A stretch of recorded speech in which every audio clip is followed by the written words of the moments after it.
শতরূপে সারদা বই থেকে পাঠ।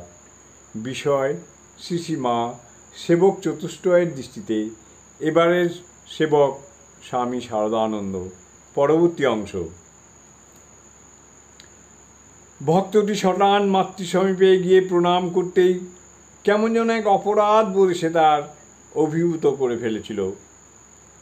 বিদায় নেবার সময় মায়ের চরণ দুখানি জড়িয়ে ধরে বললেন, মা, আজ এক বড় অন্যায় করে এসেছি। ছিঁড়ে দিয়ে আসবার সময় শরৎ মহারাজকে ধাক্কা দিয়ে এসেছি। কী করে আবার তাঁর সঙ্গে দেখা করব?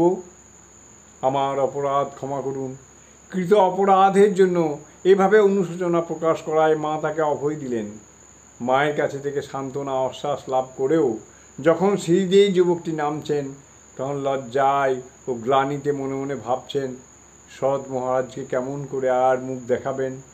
তার সঙ্গে আবার দেখা না হলেই এখন বাঁচা যায়।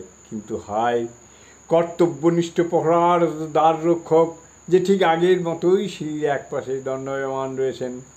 অনুতপ্ত যুবক তৎক্ষণাৎ তার পায়ে ধরে কৃতকর্মের জন্য ক্ষমা প্রার্থনা করলে স্বামী শারদানন্দ তাকে নিজ হাতে তুলে বুকে জড়িয়ে ধরে বললেন, অপরাধ আবার কি? এমন ব্যাকুল না হলে কি তার দেখা পাওয়া যায়? জয় মা, জয় মা।